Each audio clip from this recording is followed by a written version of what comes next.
মতো শেরের বেটার মতো কোনো বেঈমানের পিছনে তীর মারবে না রে বেটা। যাকে মারবে তীরখানা জানো তার সিনাতে লাগে। কেন? হুসাইনি কখনো পিঠ পিছে ওয়ার করে না। আমরা হলাম নবীর আওলাদ, বেটা ওয়াদা করো। বললেন মা জননী, ওয়াদা করছি গো মা, কোনদিন ওই জানো কোনো বেঈমান কাফিরের পিঠে তীর মারব না, মারলে সিনাতে মারব।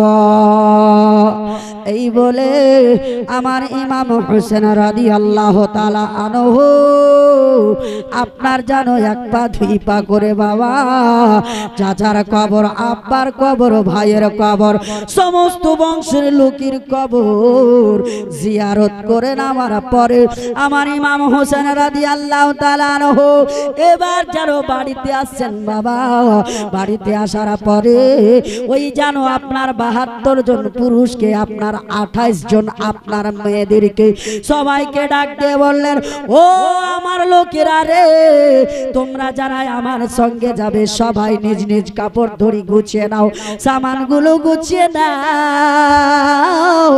আজকে রাত্রের মধ্যে আমাদের সকলকে এই মদিনা থেকে রওনা হতে হবে। রাত্রের মধ্যে আমাদেরকে মদিনা ছেড়ে চলে যেতে হবে। আমার ইমাম হোসেন রাদিয়াল্লাহু তাআলা আনহু সেই সময় রাত্রি জেগে নফল নামাজ পড়লেন বাবা। নফল পড়ে নামার পরে যখন তাহাজ্জুদের সমাজ হয়েছে, তাহাজ্জুদ বাবা পড়তে লাগলেন বাবা। তাহাজ্জুদ পড়ে নামার পরে ইমাম হোসেন বাবা মুসাল্লাখানা গুছিয়ে রেখেছেন বাবা হযরতে সুগরা খাতুনের কাছে। যেমনই বাবা মুসাল্লাখানা গুছিয়ে সুগরা খাতুনের কাছে রাখতে গেছে বাবা, সঙ্গে সঙ্গে বাবা শরীরের তাপমাত্রা আমার ইমাম হোসেন বুঝতে পেরেছে আমার সুগরাকে ভীষণ জ্বর। হযরতে সুগরা বলেন, আব্বা গো, আমি দেখতেছি আমার কাকি, আমার পিসি, আমার কাকারা সবাই, আমার ভাইয়েরা সবাই কোথায় যাওয়ার বন্দোবস্ত নিচ্ছে গো, কিন্তু আমি একবারও সুগরাকে তো বলেন না গো আব্বা। বলে, বেটি রে, তোমার অবস্থায় এমন হয়ে আছে রে মা, তোমাকে নিয়ে যেতে পারা যাবে না রে মা, তোমাকে মদিনায় থাকতে হবে। হযরতে সুগরা বললেন, ওগো আব্বা জান, আমি তো আপনার মাত্র 11 বছরের সুগরা, আপনি আমাকে কার ভরসায় ছেড়ে যাবেন, আপনি কার জন্য রেখে যাবেন গো আব্বা? বলে, বেটি সুগরা খাতুন, তোমাকে কান্না করতে হবে না রে মা, একদিন না একদিন তুমি অবশ্যই তোমার ভাইদেরকে নিজের কাছে পাবে, কিন্তু কাকে কাকে পাবে এটা কথা খুলে বলেন না। বলে, সুগরা রে, এরে সুগরা, তুই কাঁদিস না রে মা, কাঁদিস না। বলে, আব্বা জান, আমার শরীরে জ্বর আব্বা, আমি কার কাছে থাকবো? আমার যদি এক ফোঁটা পানি পান করার দরকার হয়, আমাকে কে পানি এনে দেবে? হযরতে সুগরার শরীরের জ্বর দেখে বাবা ইমাম হোসেন নিজের নুরানি হাতখানা বেটির শরীরে বাবা ফিরিয়ে দিলেন। ফিরিয়ে দেওয়ার পর একটু জানো বাবা শরীর থেকে জ্বরটা দূরে সরল। আর জানো হযরত ইমাম হোসেন উঠে দাঁড়িয়েছে, সঙ্গে সঙ্গে সুগরা খাতুন হাতখানাকে ধরে দুই চোখের পানি ঝরিয়ে কাঁদতে কাঁদতে বলে, আব্বা জান, ওগো আব্বা জান, আপনি আমাকে কার আশ্রয় রেখে যাচ্ছেন? আমার সঙ্গে কয় এখন পক্ষে আমার মাকে তো রেখে যাবেন, আমার যদি খিদা লাগে গো আব্বা, আমি মাকে বলবো মা আমাকে খাবার দিবে। ওই সময় হুসাইন পাক বলেছিলেন বেটি রে তোমার আম্মাকে যদি রেখে যাই রে মা, আবার কচি আসগার দুধ পান করা সন্তান যখন দুধ পান করতে চাইবে কার দুধ পান করাবো রে মা, তোমার আম্মা জান সোহার বানুকে রেখে যাব না। এই সময় বাবা ডাক দিয়ে বললেন আব্বা জান আমার পিসি আপনার যেন জাইনাবকে রেখে যান। আমার নবীর নামাসা বললেন ইমাম হোসেন ওগো বেটি সুগরা খাতুন, কারবালায় যখন সবাই শহীদ হয়ে যাবে রে মা, তোমার পিসি তো এক থাকবে যে আমরা সমস্ত লাশের গোড়ায় দাঁড়িয়ে দাঁড়িয়ে কাঁদবে আর আমাদের লাশগুলোকে দুই চোখের পানি ঝরিয়ে এক জায়গায় করবে। ও বেটি সুগরা খাতুন তোমার পিসিকে রেখে যাব না। হযরতে সুগরা ডাক দিয়ে বলেন আব্বা আমার আসগারকে রেখে যান আমার ছোট ভাইকে। বলে বেটি রে তোমার মা থাকবে মক্কায় তুমি থাকবে মদিনায়, আসগার কার কোলে চড়বে কার দুধ পান করবে। একবার শেষবারের মতন বললেন আব্বা জান আপনি তাহলে আমার জানো ওই আলী আকবর ভাইটাকে রেখে যান। আমার ইমাম হোসেন বললেন বেটি রে আলী আকবরকে রেখে যাওয়া যাবে না রে মা, বেঈমানেরা যখন যুদ্ধ করতে করতে আমার সমস্ত খানদানকে বরবাদ করে দিবে, আমার আলী আকবর তলোয়ার নিয়ে বাবার মহাব্বতে ওই 56 বছরের মুরব্বী আব্বা আমি হুসাইনকে লড়াই করতে দেখি বরদাস্ত করতে পারবে না রে মা। সেই দিন তোমার ভাই আলী আকবর কারবালায় আমার বেটা হয়ে যুদ্ধ করবে। সুগরা বুঝতে পারলেন আমার যাওয়া হবে না, আমাকে নিয়ে যাবে না। সুগরা খাতুনের কান্না খালি বাবা ফুজুল হলো, কিন্তু বাবা কাউকে রাখলেন না। কিন্তু বাবা যাওয়ার সময় হযরতে সুগরাকে কার কাছে রাখলেন জানা আছে? জানা নাই? ওই যে নবীজির স্ত্রী হযরতে সালমা আপনার যেন বসে আছেন। ইমাম হোসেন ডাকতে বললেন নানি গো আমি কারবালায় যাচ্ছি গো নানি, আমি ঘুরে আসবো কিনা তার গ্যারান্টি নাই, কিন্তু আপনি হলেন আমার নানি, আমার নানার স্ত্রী, আমার বেটি সুগরা খাতুনকে আপনাকে গুছিয়ে দিলাম গো নানি, আপনি তাকে নিজের বেটির মতো করে মানুষ করবেন। যদি মা মা বলে কাল্লা করে আপনি বলবেন বেটি আমাকে মা বলে সান্ত্বনা হয়ে যা। হযরতে উম্মে সালমার কাছে গুছিয়ে দিয়ে দিলেন হযরতে সুগরা খাতুনকে। আর ডাক দিয়ে বলে আব্বা চলে তো যাবেন কিন্তু একবার মাকে আমার কাছে আসতে দেন। হযরতে সোহার বানু হযরতে সুগরা বানুর কাছে এসে সুগরা খাতুনের কাছে এসে বেটির শরীরে জ্বর বরদাস্ত করতে পারে না, বেটির ভালোবাসা যদি দেখতেছে হুসাইন পাকের ভালোবাসায় মা থাকতে পারে না। বলে বেটি রে আমি এমন কন্ডিশনে দাঁড়িয়ে আছি রে মা, সুগরা না তোমাকে নিয়ে যেতে পারবো রে মা, না তোমার কাছে থাকতে পারবো মা, তুমি আমার মা, তুমি আমার বেটি, কিন্তু আজ তোমাকে মা করে বলি ও বেটি সুগরা আমার জন্য কাল্লা না করে রে মা, তুমি যদি সবুর করো। তোমার আব্বা হলো সাবির, তোমার নানি ফাতেমা, তোমার দাদিমা ফাতেমা, তিনি হলেন সাবেরা। বেটি রে তুমি সবুর করো, কান্না করিও না। বেটির শরীরে হযরতে সোহার বানু হাত ফিরিয়ে দিয়ে বাবা আপনার জানো ঘুরে ঘুরে তাকাই, কিন্তু মায়ের মন চায় না বেটিকে রেখে যাওয়ার। তবুও বাবা আমার ইমাম হোসেন ডাক দেয়া বলে, সোহার বানু রে, আমার আল্লাহর ওয়ার্ডার আছে রে সোহার বানু, আমার সুগুরা খাতুনকে কারবালায় নিয়ে যেতে পাবো না। আমরা বলি ইমাম হোসেন রেখে গেছে, না, আল্লাহর হুকুম হয়েছে আমার হুসাইন সবাইকে নিয়ে যাবে, সুগরাকে নিয়ে যাইও না। সুগরা যখন তোমার জাইনুল আবেদিন ফিরে আসবে খালি হাতে, তুমি শহীদ হয়ে যাবে, তোমার সমস্ত ছেলেরা শহীদ হয়ে যাবে। ওই সময় জাইনুল আবেদিন কার কোলে রেখে মাথা কান্না করবে, কাকে নিজের কষ্টের কথা শোনাবে? এ হুসাইন আপনি যাবেন জান কারবালায়, কিন্তু ওই সুগরা খাতুনকে মদিনায় রেখে যান। বাবা নিজের ইচ্ছায় আমার হুসেন একটাও কাজ করেন না। যেই বক্তারা শুধু বলে ইমাম হোসেন রেখে যাচ্ছেন, কথা ভুল।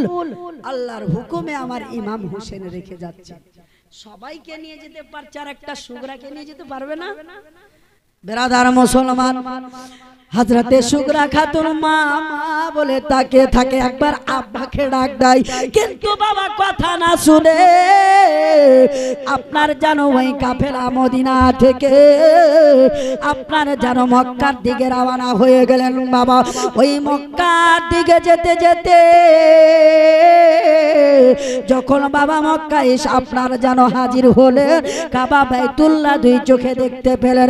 কিন্তু বাবা আপনাদেরকে বলি, জীবনী আপনার শুধু এক রাত্রে নয়, কিন্তু বাবা এক রাত্রে জীবনী বলে শেষ করা যাবে না। সংক্ষিপ্ত ভাবে আপনাদেরকে কারবালা পর্যন্ত নিয়ে যাব। আমার ইমাম হোসেন যখন মক্কায় বাবা পৌঁছিলেন, মক্কায় জানো বাবা গভর্নর ছিল ইয়াজিদের পক্ষের গভর্নর, যার নাম হলো সাঈদ বিন আস। যদিও ছিল ইয়াজিদের মুখ্যমন্ত্রী, ইয়াজিদের তৈরি করা মুখ্যমন্ত্রী, কিন্তু আমার ইমাম হোসেন যখন মক্কায় হাজির হয়েছেন বাবা, আমার ইমাম হোসেনকে পেয়ে আপনার সাঈদ বিন আস বড় খুশি হয়েছে যে নবীকে দেখতে পেয়েছি। অনেক দিন হয়েছে দেখতে পেয়েছি, আজকে নবী নাই, তার নওয়াসাকে দেখতে পেয়েছি। জোরে বল। সব রকমের ব্যবস্থা করে আহলে বাইতকে বাবা ভালোবাসা দিচ্ছেন বিরাদার। এবার সেখানে থাকার পরে চতুর্দিকে খবর ছড়িয়ে গেল, যেই মতো জঙ্গলে আগুন লাগলে বাবা কোন দিক দিয়ে আগুন পালায় কেউ সেটাকে ধরতে পারে না। পারে একবার এই দিকে যাবে, একবার এই দিকে যাবে, চতুর্দিকে জঙ্গলে আগুন লাগার মতো খবর ছড়িয়ে গেল। নবীর নওয়াসা ইমাম হুসাইন মদিনা থেকে মক্কায় এসেছে। এই খবর বাবা যেতে যেতে যেতে আপনার পৌঁছে যায় কুফা শহরে। জোরে বলে। কুফার লোকেরা একদিন বসে মিটিং করতেছে, ও ভাইরা, আমার বিশ্বনবী আকা মুস্তাফা পৃথিবীর বুকে ইসলাম ধর্ম প্রচার করার টাইমে কখনো কুফা শহর, কখনো তাইফ নগর, কখনো মুলকে শাম, কখনো মুলকে ইয়ামান, বিভিন্ন জায়গায় ইসলাম প্রচার করেছেন। আজকে সেই নবীর দেন, আজকে সেই নবীর দিনে ইসলাম বেঁচে আছে।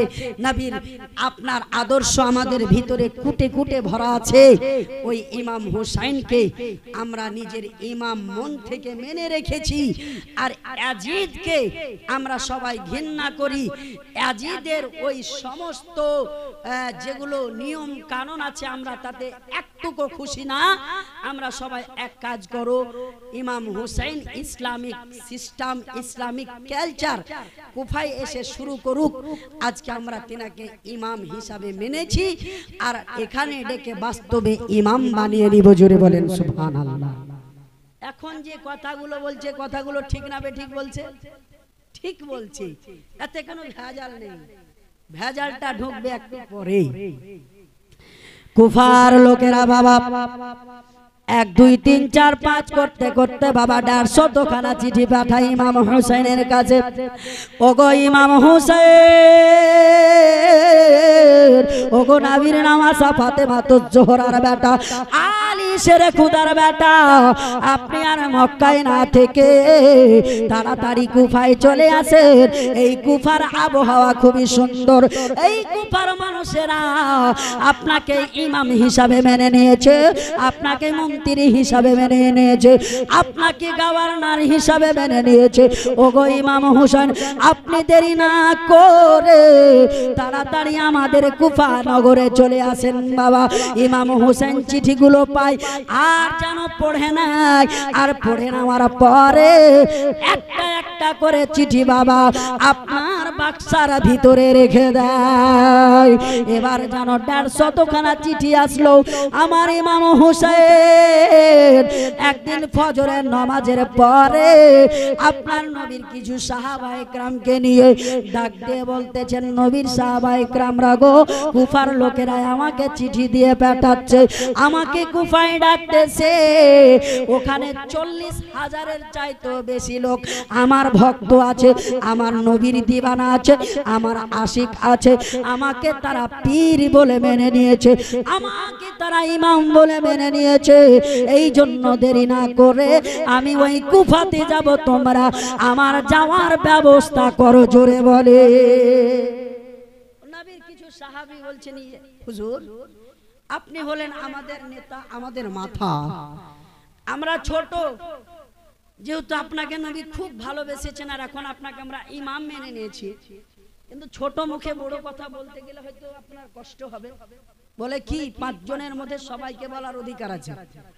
একটা যদি পঞ্চায়েত বসে তো ওই পঞ্চায়েতে একটা 10 বছরের ছেলেও যদি কিছু বলতে জানে তো নিয়ম হলো গ্রামের লোকের যে তাকেও কিছু বলার সুযোগ দেওয়া হোক। তো সাহাবায়ে কেরামরা বলছেন, হুজুর আপনি দয়া করে ওই কুফা শহরে যেন না। বলে কেন? বলে ওই কুফা শহরে আপনাকে যেতে দিব না গো ইমাম হোসেন। বলে কেন? বলে একটা সময় ছিল, আপনি ভালো করে জানে আপনার আব্বা অসুখের জন্য মরে যাননি, আপনার আব্বা অসুস্থর কারণে ইন্তেকাল করেননি গো ইমাম হোসেন। আপনার আব্বা আলী শিরে খুদাকে ওই বেঈমানের দলেরা কুফার লোকেরাই শহীদ করেছিল। আপনার আব্বাকে কুফার লোকেরাই কাতল করেছিল। ও গো ইমাম হোসেন, এই জন্য আপনাকে বলি আপনি দয়া করে সেখানে যেন না, সেখানে যেন না। ও গো ইমাম হোসেন, বিশেষ করে আপনি যাওয়ার আগে প্রথমত সেখানে কাউকে পাঠান, সেখানকার আবহাওয়াটা কি জানেন, তারপরে আপনি সেখানে যাওয়ার বন্দোবস্ত নেবেন। এবার বলে তোমরাই বলো কে যাবে, কে গেলে ভালো হবে। সঙ্গে সঙ্গে বাবা খবরটা আপনার একজন আশিকে রাসূল হঠাৎ করে দাঁড়িয়ে বলেন, ওগো আকা হোসেন, আমি যাব মুসলিম বিন আকিল। জোরে বলে, আমি যাব মুসলিম বিন আকিল। তখন নবীর নামাজ বলছেন, তুমি যাবে? বলে হ্যাঁ আমি যাব। এবার যেমনই বাবা যাব বলেছেন, সঙ্গে সঙ্গে ওই মুসলিম বিন আকিলের একটা বাবা ছোট 10 থেকে 12 বছরের একটা কন্যা সন্তান আছে, যারা নাম হলো সাকিনা বিনতে মুসলিম বিন আকিল, জোরে বলে। ওই সাকিনা ছোট্ট বাচ্চা আব্বা জানকে ডাকতে বলে, আব্বা জান, আমাদের মা আমাদেরকে ছেড়ে দুনিয়া থেকে বিদায় নিয়েছে। আব্বা গো, আপনি ওই কুফা শহরে যাবেন গো আব্বা। আমি সাকিনা কাকে আব্বা বলবো? আমার প্রয়োজনীয় জিনিসগুলো কে কিনে দেবে? আব্বা যান, আপনি দয়া করে ওই কুফাতে যেন না। আপনি যদি আমাকে ছেড়ে চলে যান, আপনার দুটি বেটা সন্তান আছে গো আব্বা, ইব্রাহিম ও মোহাম্মদ, এদের উপরে একটু দয়া করেন। ও বাবারা, ভাইরা আমার, হযরতে আপনার সোহার বানুকে আপনার যেন গুছিয়ে দিলেন ইমাম হোসেন। ইমাম হোসেনের কাছে ইমাম মুসলিম বললেন, ও গো ভাই ইমাম হোসেন, আমার একমাত্র বেটি কলিজার টুকরা এই সাকিনা খাতুনকে আপনি প্রিয় ভালোবাসা দেবেন, আপনি আব্বার ভালোবাসা দেবেন, কখনো যাতে বুঝতে না পারে আমাদের আব্বা নাই। তাই বলি ইমাম হোসেন আমাদের সঙ্গে এই রকম করে বাবা বুঝিয়ে দেওয়ার পরে হযরতে সাকিনাকে রেখে দিলেন। কিন্তু বাবা ইব্রাহিম ও মুহাম্মদকে বুঝাতে পারলেন না। ইব্রাহিম ও মুহাম্মদকে নিয়ে কুফাতে গিয়ে বাবা সর্বপ্রথম বাবা আশ্রয় নিলেন বাবা মুখতারে সাকাফির বাড়িতে, যার নাম হলো মুখতারে সাকাফি। ওই আপনার কুফা শহরের একজন পয়সাওয়ালার বাড়িতে, নাম হলো মুখতার সাকাফি। তার বাড়িতে মুসলিম বিন আকিল থাকতে থাকতে আপনার প্রথম দিন যেদিন বাইত করতে বের হলেন, 12,000 মানুষ ইমাম হোসেনের নামে মুরিদ হয়ে গেলেন, জোরে বলেন সুবহানাল্লাহ। তারপরের দিন বেরিয়েছেন গ্রামে, সমস্ত মানুষ মুরিদ হওয়ার জন্য দৌড়ে আসছেন। এক এক করে বাবা 40,000 লোক বাইত গ্রহণ করে মুরিদ হয়ে গেলেন, জোরে বলেন সুবহানাল্লাহ। এবার সেখানকার খবর খারাপ না ভালো? ভালো। ইমাম হোসেন পাঠিয়েছেন কিসের জন্য? খবরটা নেওয়ার জন্য, যে তারা কি কন্ডিশনে আছে বা তারা কতটা আমাকে ভালোবাসছে, এই জিনিসটা দেখার জন্যই পাঠিয়েছে। তো বাবা যখন একদিন 12,000, তারপরে সংখ্যা হলো 40,000, তখন ইমাম মুসলিম আর বরদাস্ত করতে পারলেন না। তাড়াতাড়ি এত ইমাম হোসেনকে মানুষ এখানে ভালোবাসছে, আর ওই দাদা ইমাম হোসেনকে মক্কায় থাকতে হবে না, তাড়াতাড়ি যাতে কুফাতে চলে আসে। যেটা ঠিক দেখতে পেলেন তিনি লিখলেন। লিখার পরে বাবা এই দিকে চিঠি যেতে, এখন তো আপনার ওই জিমেল আর ইমেল আইডি নেই যে এখানে দিলাম ক্যাপচা করে ওখানে দিনাজপুরে 2 সেকেন্ডে পাঠিয়ে দিলাম, এরকম ছিল না। চিঠিটা যেতে মিনিমাম 3 মাস কি 2.5 মাস সময় লেগেছে। এই দিকে চিঠিতে লিখেছেন একরকম, আর ওটা চিঠি পৌঁছাতে পৌঁছাতে এই দিকে বেঈমানের দরেলা ইমাম মুসলিমকেও শহীদ করছে এবং তিনার আওলাদদেরকেও শহীদ করছে। সকলে বলেন ইন্না লিল্লাহি ওয়া ইন্না ইলাইহি রাজিউন। এখানে 3 বাব্বাটার জীবনী যদি বলতে যাই 1.5 দিন লাগবে, মানে একদিন শেষ করা যাবে না, এই জন্য মানে এভাবে বলে দিলাম। এবার চিঠিটা পৌঁছিল। কোনটা চিঠি? যে এখানকার অবস্থা খুবই ভালো আছে। চিঠিটা ইমাম হোসেন পাওয়ার পর নিজের কাছে যখন পেলেন, তখন চিঠি পড়ে উনি খুবই খুশি। এবার আমার ইমাম হোসেন চিঠি তো বাবা পেয়েছেন, যেটা লেখা আছে সেটাই বাবা দেখেছেন, কিন্তু এই দিকে বেঈমানের দলেরা ওই ইমাম মুসলিম বিন আকিলকে শহীদ করেছে, 2 জন জান্নাতি ফুলকে শহীদ করেছে। এই খবর আমার হুসাইন পাক জানেন না।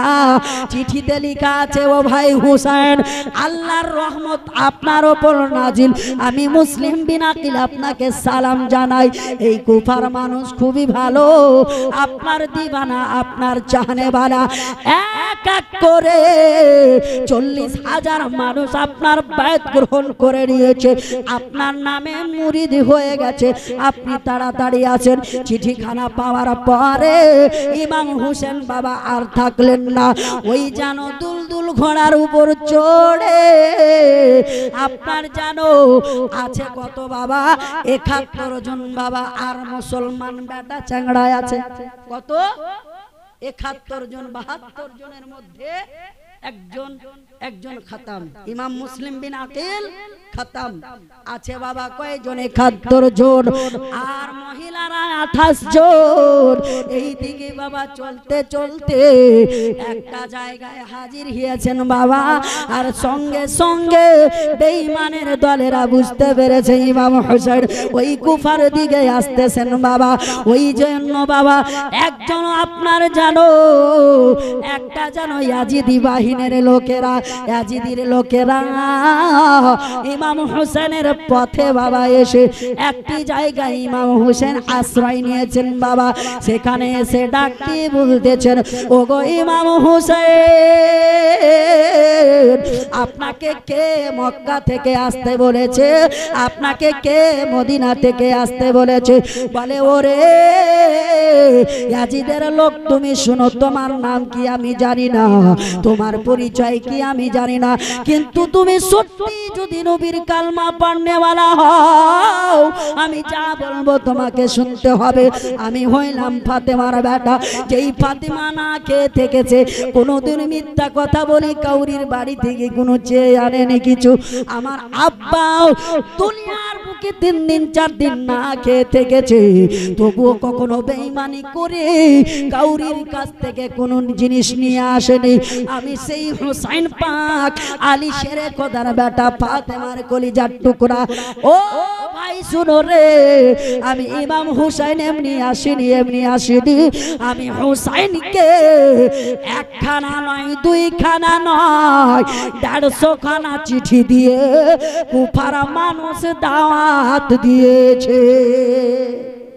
লোকটা কিন্তু ভালো ছিল, যদিও ইয়াজিদের লোক ছিল, অন্তরে মায়া ছিল। মাগরিবের নামাজটা ইমাম হোসেনের পিছনে পড়ে বললেন, ওগো ইমাম হোসেন, আমি তো বুঝতে পারিনি যে আপনি নিজের ইচ্ছায় আসেননি, আপনাকে কেউ ডেকেছে। আমি আমার নেতার কথা শুনে আপনাকে দুঃখ দিলাম, আপনি মাফ করেন। বলে, এতে তোমার কোনো দোষ নেই, তুমি আসতে পারো। কিন্তু সেই লোকটি কি বললেন, হুজুর, আপনি আর রাত্রে আরাম না করে আপনি যদি পথ চলতে শুরু করেন তো রাত্রে হাঁটা বেশি হয়, তো আপনি চলতে শুরু করেন, আপনি এগিয়ে যান পথটা। ইমাম হোসেন রাদিয়াল্লাহু তাআলা আনহু চলতে চলতে চলতে চলতে বাবারা মুহররম মাসের বাবা 7 তারিখ পর্যন্ত চলতে চলতে বাবা যে দিন 7 তারিখ, সেই দিন বাবা একটা জায়গায় পৌঁছে গেছেন বাবা। আর যেই জায়গায় পৌঁছে যাওয়ার সাথে সাথে আর দুলদুল ঘোড়াগুলোকে থামাতে হলো না। এতক্ষণ বাবা মদিনা থেকে মক্কায় আসলেন, যেখানে ইচ্ছা হলো দুলদুল ঘোড়াগুলোর বাবা আপনার রশি টানতে হয়েছে, লাগাম খিঁচতে হয়েছে। কিন্তু যেই জায়গায় এসেছে সেখানে দুলদুলকে আর যেন থামাতে হয়নি, ওই দুলদুলের লাগাম খিঁচতে হয়নি। সঙ্গে সঙ্গে একখানা নয়, শুধু আমার হোসেন পাকের দুলদুল ঘোড়া নয়, যতগুলো ঘোড়া ছিল সমস্ত ঘোড়াগুলো ওই ময়দানে অটোমেটিক দাঁড়িয়ে গেছে। জোরে বলে আমার ইমাম হুসাইন ডাক দিয়ে বললেন একজন ব্যক্তিকে, ভাই, আমরা এসেছি অনেক দূর থেকে, মক্কা মদিনা থেকে, মক্কা থেকে কুফাতে রওনা হচ্ছি, দয়া করে বলবেন জায়গাটার নাম কি? বলে, ওগো আকা হোসেন, এই জায়গাকে মানুষ নিজের ভাষায় মারিয়া বলে। জোরে বলে মারিয়া বলে, মিম আলিফ রা ইয়া হাজার ইয়া, রাজের ইয়া হাজার ইয়া, মারিয়া। বলে হুজুর জায়গাটাকে মারিয়া বলা হয়, কিন্তু হুজুর গো এই জায়গাটার নাম ইতিহাসের পাতায় পড়েছি, এই জায়গাকে কারবালা বলা হয়। এটাকে কারবালা বলা হয়। আমার ইমাম হোসেন সেই সময় চোখের পানি ঝরিয়ে একটু সেখানকার ধুলা নিয়ে সঙ্গে দেখতেছেন। আমার ইমাম হোসেন দেখছেন ওই কারবালার জমিন থেকে কোচি আলী আসগারের রক্তের গন্ধ আসতেছে, জোরে বলো। আলী আকবরের রক্তের গন্ধ আসতেছে, আউনো মুহাম্মাদের রক্তের গন্ধ আসতেছে, আমার ইমাম কাসিমের রক্তের গন্ধ আসতেছে, হযরতে আব্বাসের রক্তের গন্ধ আসতেছে, হযরতে ওয়াহাবের যেন রক্তের গন্ধ আসতেছে। ইমাম হুসাইন শেষ পর্যন্ত ওই কারবালার প্রান্তরের জমিন থেকে নিজের রক্তের গন্ধ পেতেছে, জোরে বলো।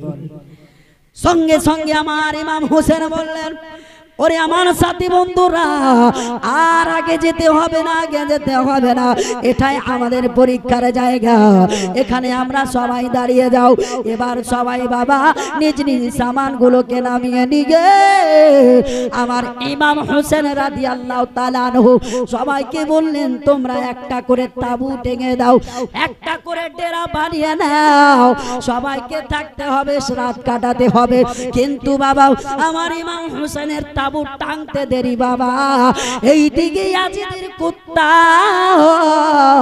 ইবনে জিয়াদের পালতো কুকুর আমর বিন সাদ, ওই কারবালার যত কাফিরেরা ছিল, বেঈমানেরা ছিল, ওই কারবালার যত দুষ্কৃতীরা ছিল বাবা, সকলের কমান্ডার আমর বিন সাদ একজন ব্যক্তিকে পাঠিয়ে দিয়েছে, ইমাম হুসাইনকে বলো এখনো সময় আছে, বাইত গ্রহণ করে নুক, নইলে হুসাইন হাত না দিলে হুসাইনকে গলা কাটাতে হবে। আমার ইমাম হুসাইনের কাছে ওই দুষ্কৃতীরা বাবা এসে হাজির হয়েছে। ও ইমাম হুসাইন গো, এই বয়স্ক বয়সে আর কত মদিনা থেকে মক্কা আর মক্কা থেকে কুফা এইভাবে চলাচল করবেন, এখনো সময় আছে, ওই ইয়াজিদের হাতে হাত দিয়ে বাইতটা গ্রহণ করে নেন, আপনার গর্দান কাটা হবে না। আমার ইমাম হোসেন দুই চোখের পানি ঝরিয়ে আপনার যেন মুচকি হাসি হেসে সেই সময় বলেছিলেন, ওরে ইয়াজিদের শুনলো না, শোনো শোনো, আমি যদি ইমাম হোসেন বাইত গ্রহণ করতাম, ওই মদিনা থেকে মক্কায় কেন আসতাম, আর মক্কা থেকে কেনই বা কুফাতে আসতাম। বলছে আমি যদি যুদ্ধ বাইত গ্রহণই করতাম, আমার কি দরকার ছিল 320 কিলোমিটার মদিনা থেকে মক্কায় আসা, আর মক্কা থেকে কুফায় আসা আমার কোনো দরকার ছিল না। আজও বলছি, কালো বলছি, নানার দিনের জন্য হাত কি গর্দান পর্যন্ত দিয়ে দেব, কিন্তু নবীর দিনকে ধ্বংস হতে দিব না, জোরে বল। শেষ কথাটা বাবা শুনে, 7 তারিখের দিন গেল, 8 তারিখের দিন গেল, এই দিকে বেঈমানের দলেরা ওই কারবালার যুদ্ধের 3 দিন আগে ফুরাত নদী বন্ধ করে দিয়েছে, পানি পান করতে দেবে না। ইমাম হোসেনকে যখন 7 তারিখে বলা হলো যুদ্ধ করো, যখন বাইত গ্রহণ না করবে, ইমাম হোসেন বললেন আর একটা দিন থেমে যাও। এরা তখন সঙ্গে সঙ্গে ফুরাত নদী বন্ধ করলো, পানি পান করতে দেব না। 8 তারিখে এসে বলছে বাইত গ্রহণ করেন নইলে যুদ্ধ করেন। ইমাম হোসেন বলছেন একটা দিন আর থেমে যান। এইভাবে এদিকে আজিদের লোক খুশি হচ্ছে, আমরা তো পানি বন্ধ করেছি, আর হুসাইনিরা পিপাসিত আছে, আমরা যত তারা পিপাসিত হবে আমরা তাড়াতাড়ি মেরে ফেলতে পারবো, যেহেতু প্যাসা মানুষ বেশিক্ষণ বাঁচতে পারে না। তো ইমাম হোসেন নবীজি বলে দিয়েছেন 10 তারিখে, শুক্রবারের দিন মুহররমের 10 তারিখ জুমার টাইমে আমার হুসেন শহীদ হবে, এটাকে আমার হুসাইনকে বাস্তবে দেখাতে হবে, জোরে বলে। আর আমার নবী যে ইলমে গায়ব তার উপর মানটা হয়ে যাবে।